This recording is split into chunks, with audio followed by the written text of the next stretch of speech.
무궁화 꽃이 피었습니다.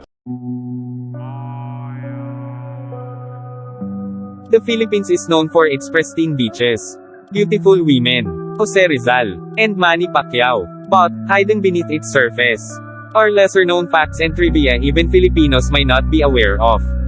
In this updated and comprehensive list, we'll rediscover some of the most amazing trivia and facts about the Philippines that will make you realize this country's paradise is more than meets the eye.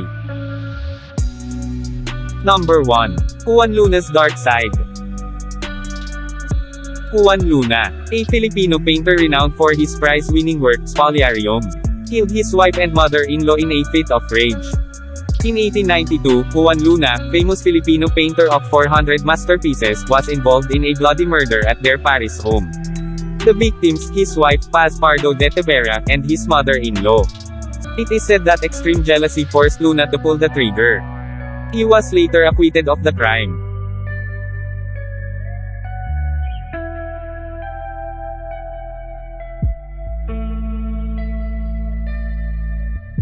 Number 2. Cory Aquino's real favorite color.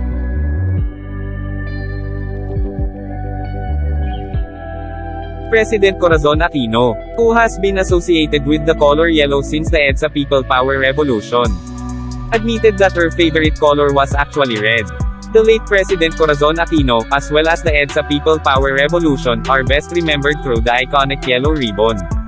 However, she once admitted that red was actually her first favorite. Her association with the yellow color started when some friends suggested the song Tie a Yellow Ribbon for Ninoy's homecoming. Cory continued to use her yellow trademark after her husband's death.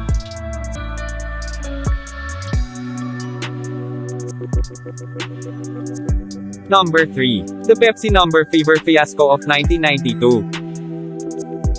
In 1992, Pepsi ran a contest in the Philippines, in which it promised 1 million pesos to the lucky person who would find the number 349 inside his bottle cap.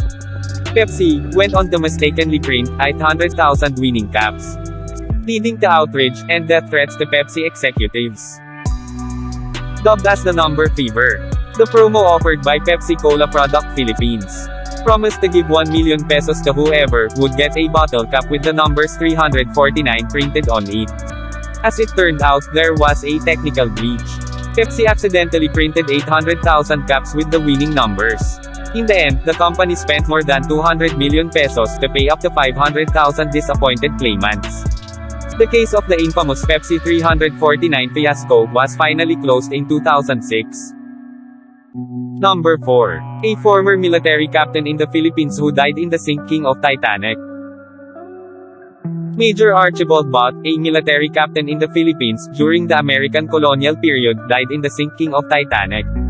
A former journalist, Archibald Willingham Bott was a well-known military aide and advisor to U.S. Presidents William Howard Taft and Theodore Roosevelt.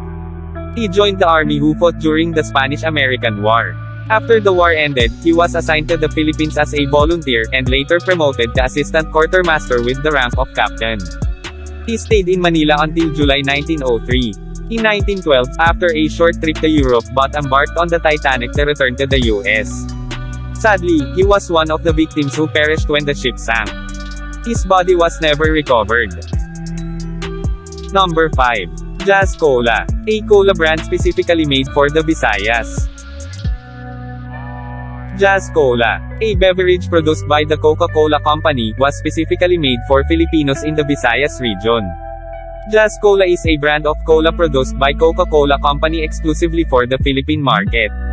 The beverage is only available in the Philippines and made for an even more specific market: people in the Visayas, which is a group of islands in the middle of the Philippines. As a result, Jazz Cola has reportedly fueled Visayan pride among its teen consumers.